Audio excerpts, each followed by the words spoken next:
Hello दोस्तों, मैं doctor Om Prakash Deshmukh. आज मैं बात करूंगा आपसे फीवर के बारे में। ये वेबसाइट जो अब मैं आपको यहाँ पे दिखा रहा हूँ, ये है आईआईपी की मुंबई ब्रांच की वेबसाइट।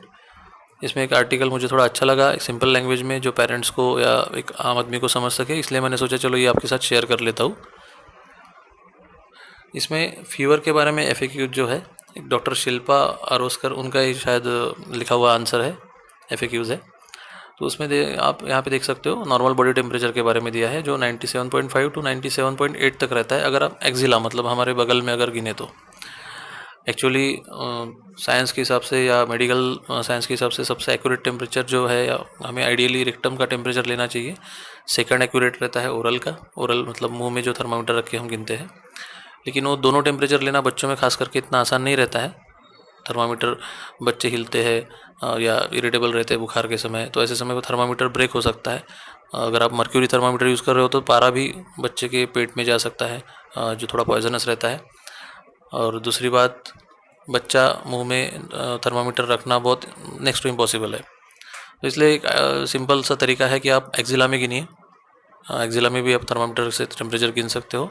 और एक्जिला में टेम्परेचर अगर 98.6 या उसके अबव है, 98.6 के अगर अबव है, मतलब 99, 99.5 या 100 जो भी है, उसके ऊपर अगर है तो उसका बुखार बोलते हैं, टेम्परेचर बोलते हैं। लो ग्रेड फीवर मतलब 96.6 के अबव लेकिन 100.4 के नीचे, और 100.5 या 101 के ऊपर अगर बुखार है तो उसको हम हाई ग्रेड फीवर बोलते हैं। जब भी हाई ग्रेड फीवर आता है बच्चों को, तो आपको बच्चों को जो उसके अगर आपने ज़्यादा जाड़े कपड़े पहनाए हैं, उसको स्वेटर वगैरह पहना है, तो आप निकाल लीजिए। ज़्यादा तेज़ बुखार जब भी रहता है, उसके जो शर्ट है वो थोड़ा सा आप लूज़ कर सकते हैं या निकाल सकते हैं, और उसको टैप वाटर से आप कोल्ड स्पॉन्जिंग कर सकते हैं। पानी एकदम ठंडा नहीं होना चाहिए, या फिर बर्फ़ से भी हमको नहीं बदन पोंछना है बच्चों का। हमको एक रूम टेम्परेचर पे जो वाटर रहता है उससे ही बदन पोंछना है। और सिर्फ सर पे पट्टी रख के कोई फ़ायदा होगा नहीं, वो फिल्मों में दिखाते हैं, बहुत बार हम वही कॉपी करते हैं। एक्चुअली हमको पूरा बदन पोंछना है बच्चों का, पूरे बदन पे, पेट पे, पीठ पे, हाथ पैर सब पोंछ के निकालना है। और कपड़ा अच्छे से गीला करना है कि उसके बदन पोंछने के बाद एक थोड़ा सा पतला लेयर पानी का उसके शरीर पे रहे, जो एवापोरेट हो जाए। एवापोरेट होने से क्या होगा, बॉडी का टेम्परेचर थोड़ा सा कम हो जाएगा, टेम्परेचर वो पानी को एवापोरेट कर लेगा। तो ये है उसका मैकेनिज़्म। आपको एक दो बार कोल्ड स्पॉन्जिंग करना है, तो जैसे ही बच्चे का टेम्परेचर थोड़ा कम हो जाता है तो कोल्ड स्पॉन्जिंग बंद कर देना है। आप इसको बहुत ज़्यादा बार मत कीजिए, नहीं तो टेम्परेचर नॉर्मल से नीचे अब थोड़ा सा शिवरिंग भी हो सकता है बच्चों को। मर्क्यूरी थर्मामीटर सबसे बेस्ट है, लेकिन बच्चों में डिफ़िकल्ट है यूज़ करना, गिर सकता है, उसमें से पारा जो है बाहर निकल सकता है, और थोड़ा सा मेजरमेंट के हिसाब से भी एक आम आदमी के लिए थोड़ा डिफ़िकल्ट रहता है। तो you can go for digital thermometer, कोई इशू नहीं है उसमें। आप 99 तक रफली बोल सकते हैं कि नॉर्मल है, और 99 के अगर ऊपर है तो आप बुखार है ऐसा बोल सकते हैं। लेकिन आपको बुखार की दवा कब देना है, ये भी एक इम्पॉर्टेंट क्वेश्चन है यहाँ पे। बुखार की दवा आपको तुरंत 99 या 99.4, 99.5 इस पे नहीं देना है, क्योंकि बुखार itself is a defensive mechanism of body to fight the infection. जो भी इन्फेक्शन हमको होता है, वो ऑर्गेनिज्म को मारने के लिए या उसको ऑर्गेनिज्म को डिस्ट्रॉय करने के लिए हमारे बॉडी का एक डिफेंस मैकेनिज्म है, उसके कारण हमको बुखार आता है। तो अगर वायरल फीवर है मामूली, अगर 99 टू 100 के बीच में है, तो तुरंत आप पैरासीटामोल देने की एकदम आप रश मत कीजिए। आप थोड़ा सा उसको वेट कीजिए, 15 मिनट के बुखार फिर से गिनिए। अगर बुखार आपको 100 या 100 के ऊपर जाता हुआ दिखेगा तो आप बुखार की दवा तुरंत दे दीजिए। अगर बहुत हाई ग्रेड बुखार हो गया, 101 के ऊपर गया, तो आप बुखार की दवा के साथ ही उसको कोल्ड स्पॉन्जिंग करा सकते हो। हाँ, लेकिन कुछ केसेस में जहाँ फेब्राइल कन्वल्जन कुछ बच्चों में रहता है, जैसे 6 महीने से 6 साल की उम्र तक के बच्चों में देखा जाता है, जब भी बुखार आता है बच्चों में तो उनमें झटके आने की एक संभावना रहती है।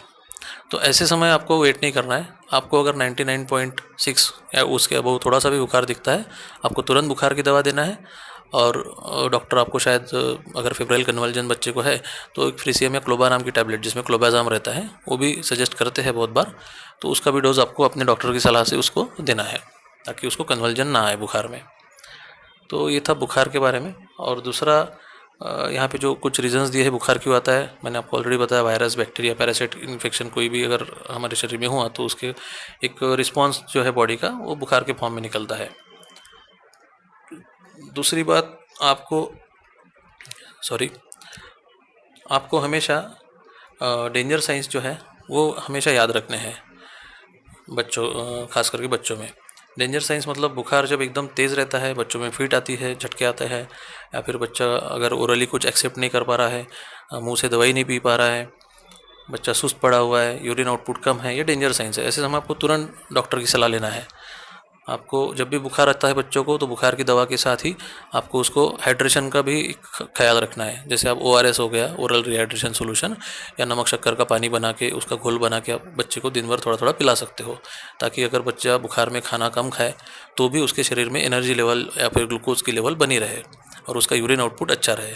पेशाब कम होना मतलब डिहाइड्रेशन की एक संभावना या साइन हम उसको बोल सकते हैं। आपको पानी बच्चों को अच्छे से पिलाना है बुखार में, कोई भी प्रकार का बुखार है, लेकिन आप पानी अच्छे से पिलाइए बुखार में। खास करके जो समर सीज़न रहता है तब आपको बहुत ज़रूरी है ORS या नींबू शरबत या नमक शक्कर का पानी पिलाना।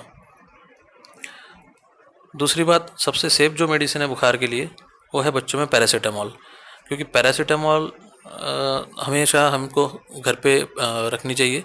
जब भी हमारा मतलब घर में अगर बच्चे हैं या एडल्ट्स के लिए भी हम टैबलेट रख सकते हैं, वो सबसे सेफ़ है। जब भी बुखार आता है आप हर 6 घंटे में पैरासीटामॉल की दवा रिपीट कर सकते हो। बच्चों में हम जो डोज देते हैं पैरासीटामॉल का, वो देते हैं 10 to 15 mg, 10 से 15 mg पर kg पर डोज।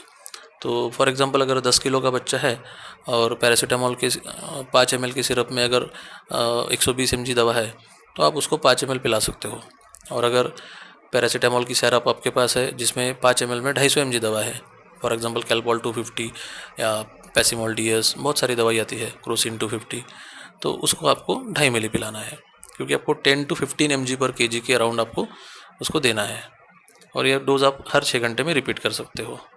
निमेसुलाइड बच्चों में अभी कुछ कंट्रोवर्शियल रीजंस या फिर उसके जो साइड इफ़ेक्ट्स है उसके कारण बैन किया है इंडिया में। कुछ सालों पहले यूज़ करते थे, लेकिन अभी रिसेंट मतलब पिछले 8-10 साल से 15 साल से बैन कर दिया है बच्चों में यूज़ के लिए। एडल्ट्स में एक आध बार यूज़ कर सकते हैं।